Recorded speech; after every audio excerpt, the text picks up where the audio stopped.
Now here is the risk that Brown had to take with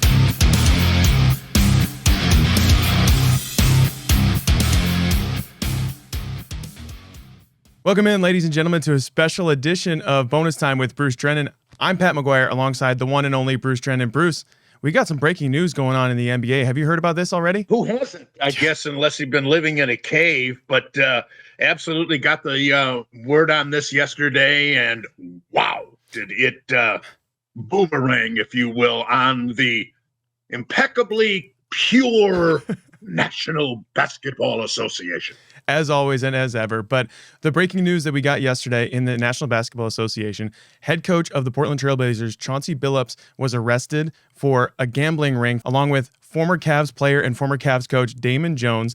I know you saw that, Bruce, as well as Terry Rozier, Shaker Heights native, was arrested on player prop betting scandal as well. So where do you want to start, Bruce? Because we've got illicit gambling from Chauncey Billups and Damon Jones. We've got all sorts of illegal gambling going on just on the heels of Emmanuel Clase and Luis Ortiz from earlier this summer.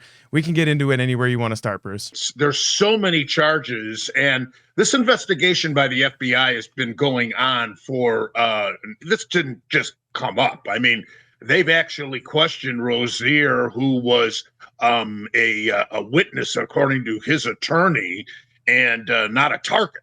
Well, now he has been formally charged, and Rozier and Jones and some of the I mean, there's so many charges in this. It's just amazing. Conspiracy to commit wire fraud, conspiracy to commit money laundering. Billups and Jones with rigged poker games tied to the mafia, no less. Games at by the way, are you aware that the poker games, either a game or games, and that is yet to be determined, were conducted at Kylie Jenner's townhouse? Did you know that? Oh my goodness, I did not know that. Yes. That's incredible. Yes. That information it's funny just, because all the now, details you get on it this. was a game or games, Pat, but Right. RICO charges have not been filed. However, they could be forthcoming. Poker games utilized wireless technology, rigged shuffling machines. I just saw on television what these machines, my goodness, it's like an episode from the old Mission Impossible Emmy award-winning show. Incredible technological advantage, and they lured what they called fish into these games. Very, very wealthy people who agreed to play poker with NBA celebrities. That's how they did this. Also, special contact lenses and eyeglasses to read pre-marked cards. And again, this was all tied in with La Cosa Nostra, Mafia, and they got a cut. So the allegations of this are absolutely enormous. Now, we can talk about what does this mean for these individuals that have been charged. And obviously there's precedent here with the Porter case, Donaghy, the former NBA official, the ref. But, you know, I am more interested, especially because of my own wrongdoing in my own case, with the legal ramifications of this. What are they facing? I'm more interested in the FBI and the IRS could be involved in this too, because of all this money that has been made. This has only just begun. The investigation, Pat, is ongoing by the federal authorities. Yeah, and it's worth noting, too, that there was a press conference yesterday with the FBI that came out. This was a years-long investigation in 34 people. They were arrested yesterday in 11 different states. It's all across the country, to be honest with you.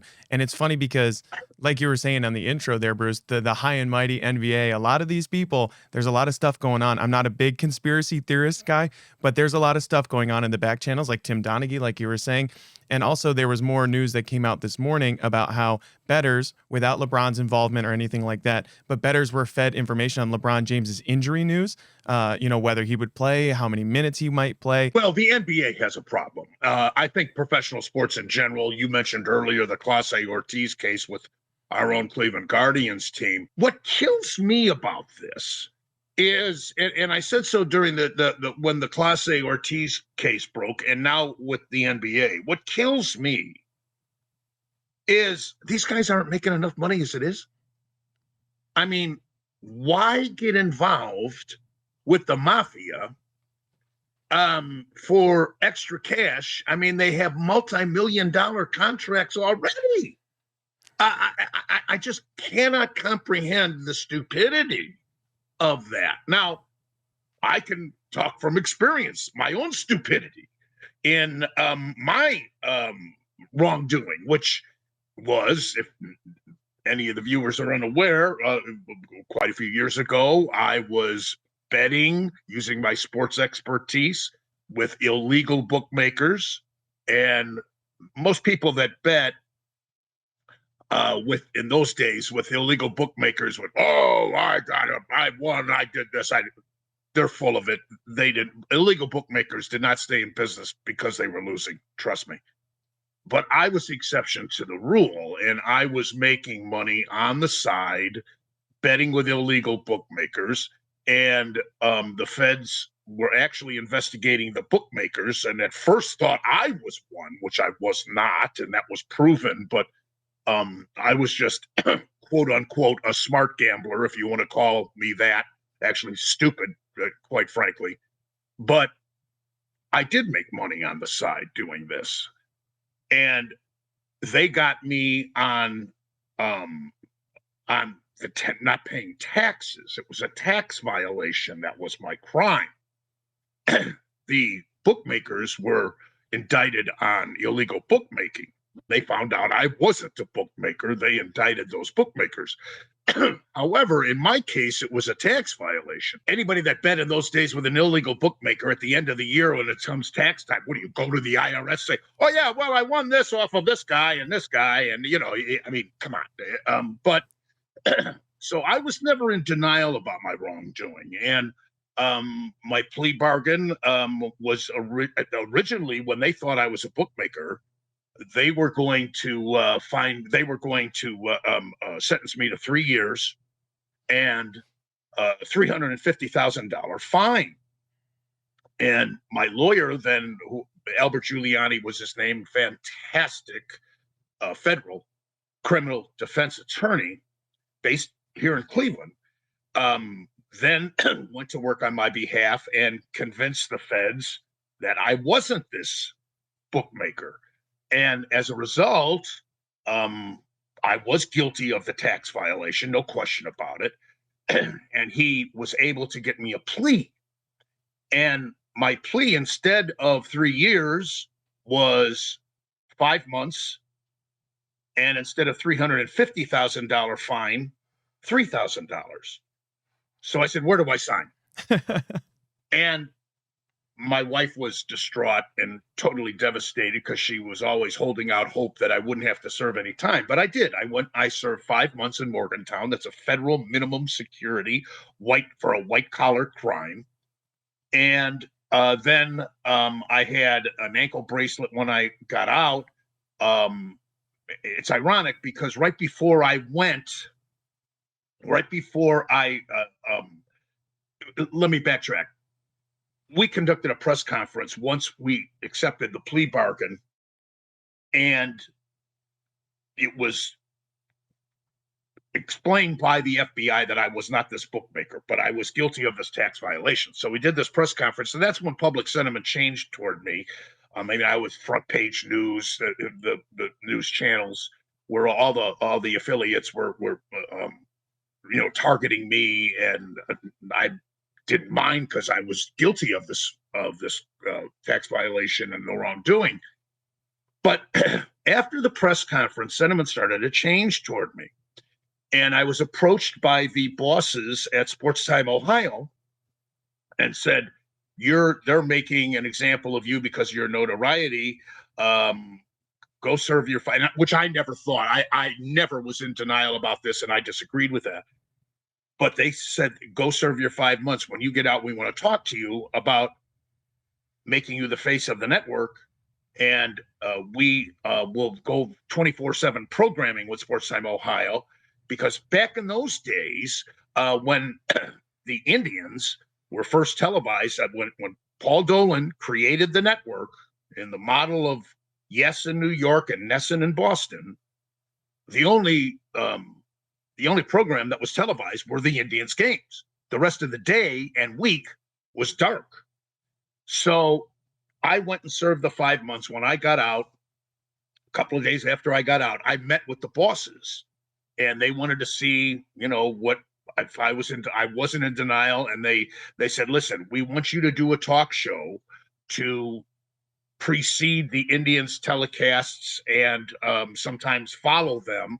And I was just, who would have thought, after all this scandal in my own case, all this trouble I brought upon myself, that I would wind up getting the best job of my career.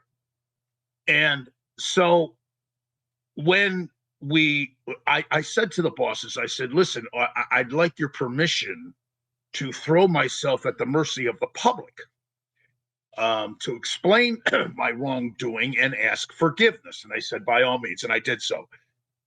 So here I get this great job. I'm on the air, and I was uncomfortable. And the thing that's funny in my case was they said, we want to name the show All Bets Are Off. And I said, oh man, come on. So I was uncomfortable with that, but it was clever and all. But okay, so I'm on the air for about 3 months or so, and I could not believe how gracious and wonderful these fans are. When you hear me say, love you, Cleveland, love you, Ohio, I really mean it from the bottom of my heart. They were forgiving of me.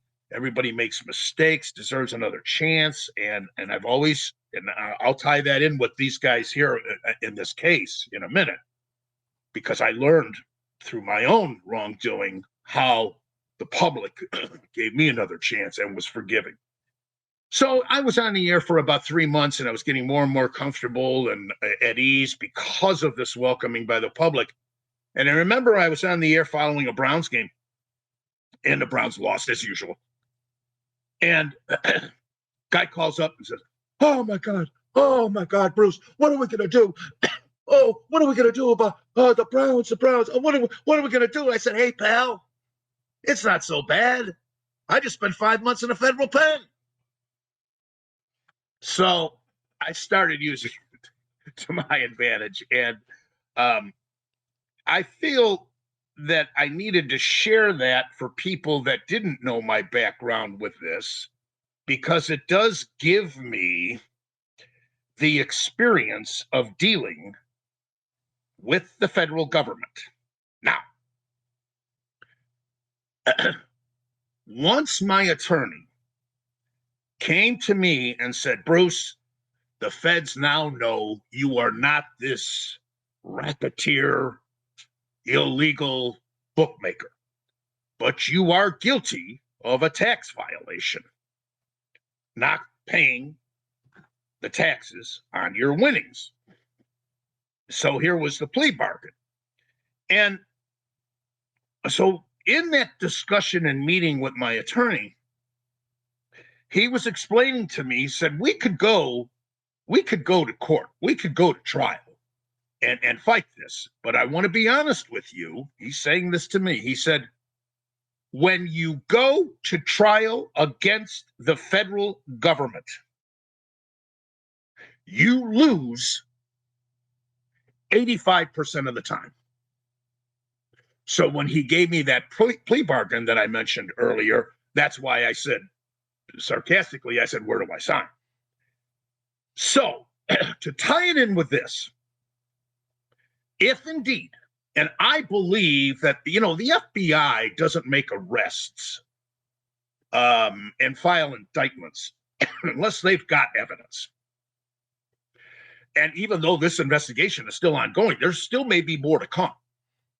So, with that being said, the allegations against these individuals, and there may be more names coming out too.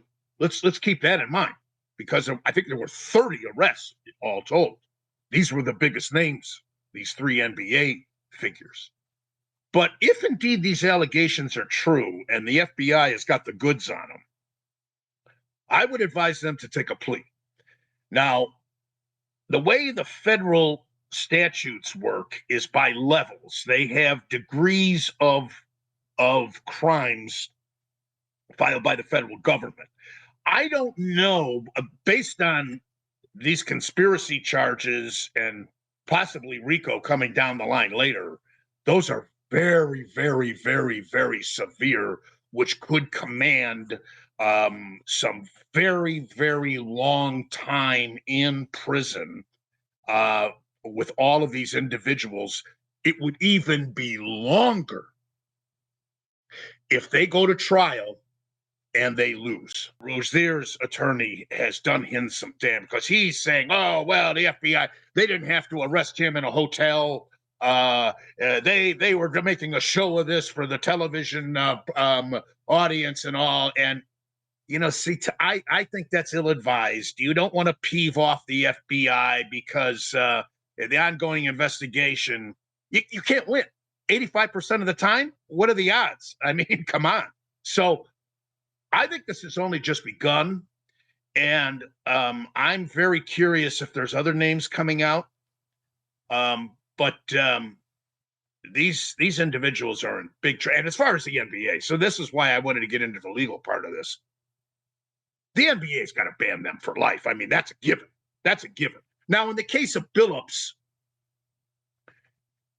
they have the NBA covers players in their rules and regulations. So the banning would be a permanent for Rozier. Poor Miami, my goodness, great player. But they don't have that necessarily for coaches, and that's why even though Portland has indefinitely suspended him right now, but indeed, I got to think they're all banned for life, Pat. Yeah, for sure. There's video evidence of Terry Rozier playing against our Cavs, actually, where bettors have the under on turnovers, or, more the over on turnovers, the under on points, that type of thing, where maybe even the spread. Terry literally, you could see he throws it right to Donovan Mitchell, and it's the other way for an easy three, wide open. This stuff is as clear as day. We've got multiple NBA players. Jonte Porter, banned for life. Malik Beasley is still under investigation. Terry Rozier, just arrested in the years-long investigation by the FBI. So it's interesting to see the sort of integrity of the game really slipping in the NBA. I would have to imagine, Bruce, your arrest was in 2004.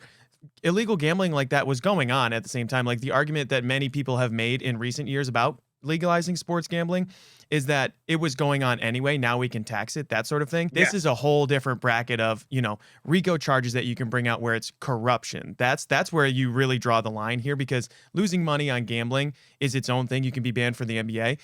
Arrested and sent to federal prison on RICO charges is a whole completely different thing. Yes, it is. The way the feds easily found this out with ungodly sums. I saw one sum $200,000 bet. Yeah, and Bruce, they dropped off the cash at his house. Terry got paid $200,000. They dropped it off at his house, and they counted the money with him.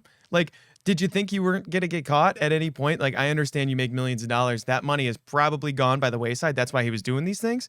But to drop off cash money like that at your house is unbelievable. That's what I can't comprehend. I mean, how much money is he making in his contract? Incredible. Multi-millions. I don't get it. The guy's a superstar player. I don't get it. And even Jones, to a much lesser degree, as a former player and coach. And plus, Jones played, 10, 11 years? I mean, he's got a nice pension coming, besides being an assistant coach and whatever he benefited from his NBA playing and coaching career, let alone Billups. Billups was part of a championship team with Detroit, let alone now as a coach. Hall of Famer, Bruce. And he was on one of the greatest teams of all time. You got to imagine that Rasheed Wallace and Ben Wallace and those guys, they were doing some stuff under the table too, let me tell you.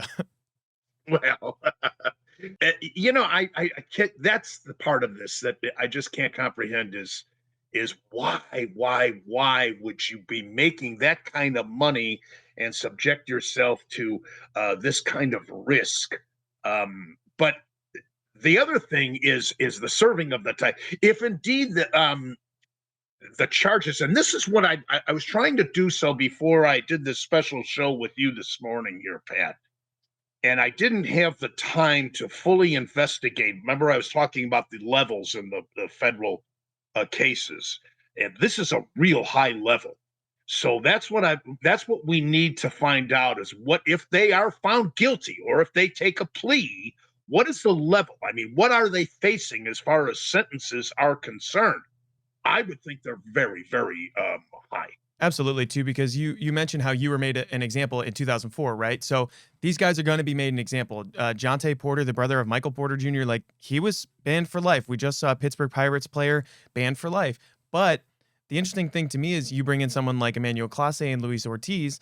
They are still on this, in limbo in this suspension world. But someone like Shohei Ohtani, that news cycle was 72 hours, Bruce, where hundreds of thousands of dollars his translator was allegedly taking from him. That story was open and closed in 3 days. It kind of blows my mind that years-long investigations can happen in the NBA, but then we're like, oh, okay, wire fraud, it's all gone with Shohei Ohtani that quickly. It's different how things work these days, too. I'm glad you brought up Ohtani. Isn't that fishy? For sure. And nobody even talks about that anymore. Nobody even talks about it. How could he not know? And he's the face of Major League Baseball, not just in this country and now Canada with Toronto opening up the World Series tonight, hosting the Dodgers, but internationally. This guy internationally, certainly in Asia, is as big, if not, I think he's bigger in Asia than he is even here in the States in the MLB. I mean, he's the most extraordinary baseball player of all time to be a starting pitcher and get 10 strikeouts and hit 2 home runs in the same game. I mean, it's unbelievable. Ruth never did this. Ruth started as a pitcher and then transitioned to a position player, never pitched again. And he wasn't the pitcher that Ohtani is. But how that was, like you said, 72 hours. I mean, think of that. So one must wonder what happened, especially with the feds. That's what really gets me is something, a lot of money exchange. I don't know what happened there, but it's shady. Now, I'll give you another one. I mentioned that if you go to trial against the federal government, you lose 85% of the time. You know who one of the exceptions was? Barry Bonds. Barry Bonds beat him. And they didn't have, and that trial, if you recall, Pat, went on for a long time. So Bonds was acquitted. And, so this, we'll see with this. Now, I cannot imagine. I just can't imagine that these defendants, charged as they are now, will want to go to trial. Maybe they will. If they do, this is going to be like the Bonds case, long, drawn out witnesses. It'll be, the top story on the news for as long as it goes. But if they do take a plea, that would mean serving some time. If indeed these allegations are true and they are guilty of all of this, then they're going to have to serve some time. Now, they may be so arrogant that they think, oh, I'm not going to have to serve time. Again, you're dealing with the feds, and this lawyer representing Rozier keeps, making statements like he has already, well, the feds didn't have to do this. That's not going to help his client's case. Yeah, and well, the counter argument is, well, Terry didn't have to throw games away. So, Billups didn't have to do these things, but there was a really interesting, Gilbert Arenas has a podcast, right? So in the mid 2000s, him and LeBron and Damon Jones and some other guys, they were really close buddies. And Gilbert Arenas was telling all of these gambling stories about how Damon Jones, former Cavs player, coach on the 2016 championship team, he was one of the worst gamblers they had ever seen. That was the story that Arenas gave. He was terrible at playing cards, as the story goes. So then he starts getting into these illegal, illicit cheating, in poker games and that type of stuff with weighted cards and other things like that, where you find a different way to cheat the system. I thought it was really interesting to hear too, because those mid 2000s teams, you see a lot of players these days. There was a huge, I don't know if you saw this, Bruce, but maybe 2 years ago or so, 18 former NBA players, they were charged with defrauding the NBA retirement system. So there's been a whole, that era of, probably 2004 until 2009, Glenn Big Baby Davis was the biggest name from that Celtics team.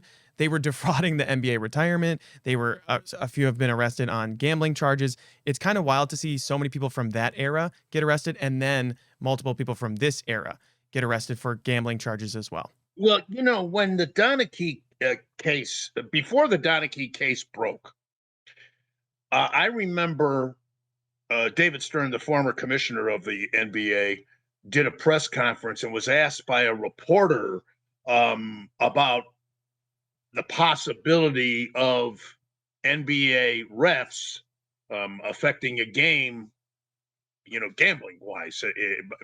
And Stern totally mocked this reporter, downgraded the rule. How could you ask such a stupid question? I forget his exact words, but I'm paraphrasing here. And he just really demeaned this reporter for an insane question like that.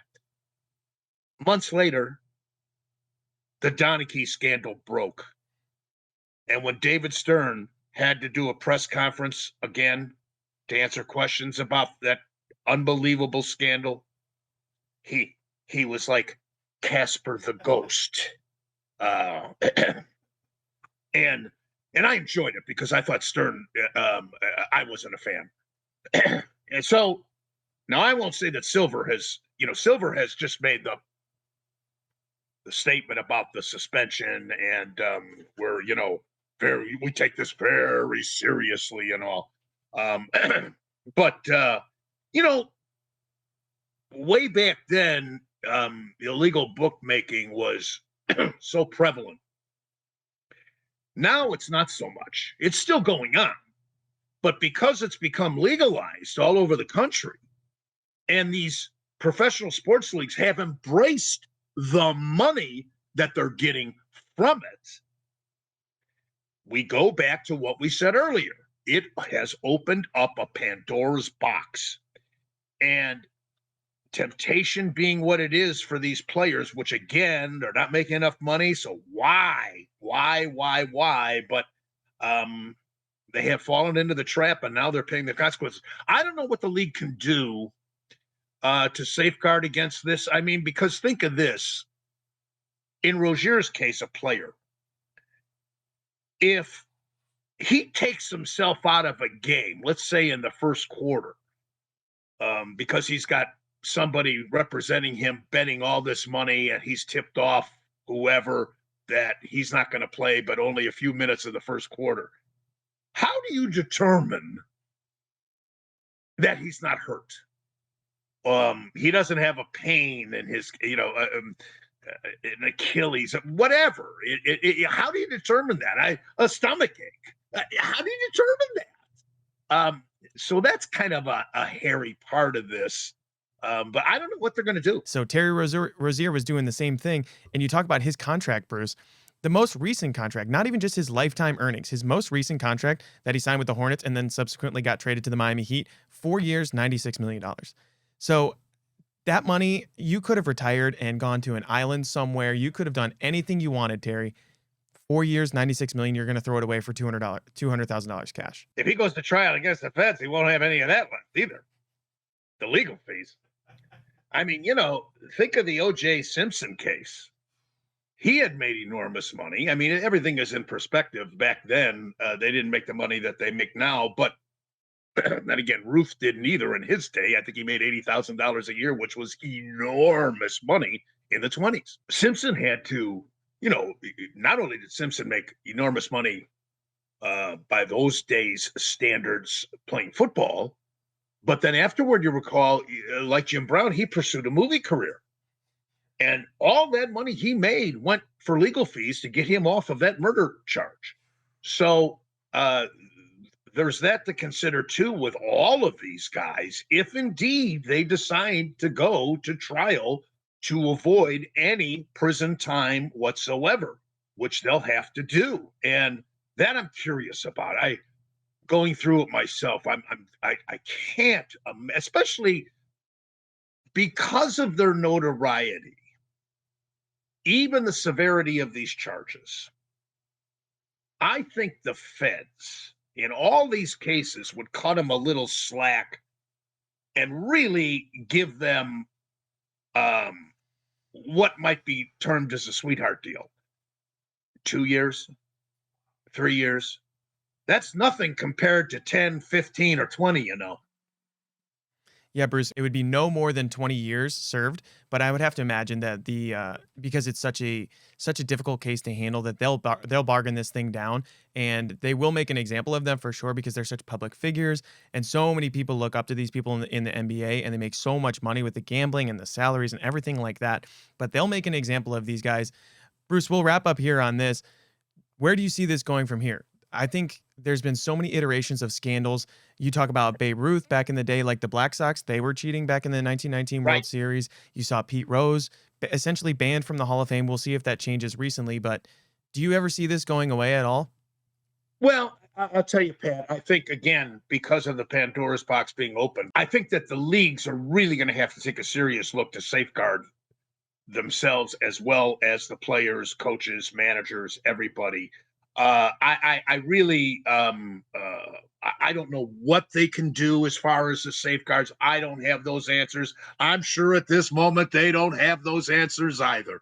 How could they have envisioned this happening? As far as this individual case, you asked me, where's this going? I truly believe that there's more to come, whether it's more charges or more people or notable NBA personalities. I think that we've only just begun here. This investigation has been going for over a year, and it's ongoing. So stay tuned. Yeah, and honestly, too, you said it yourself, Bruce. Stay tuned. This has been a special edition of Bonus Time with Bruce Drennan. I almost said all bets are off, just like the old days for you, Bruce.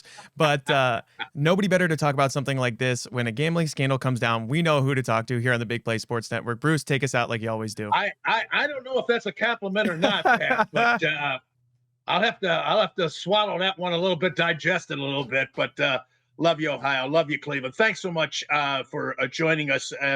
We felt the necessity of doing a special show like this here on the Big Play Sports Network because of the enormity of this scandal in the NBA involving these players and coaches. So hope you enjoyed it, and we will certainly follow up here on the Big Play Sports Network. Now here is the risk.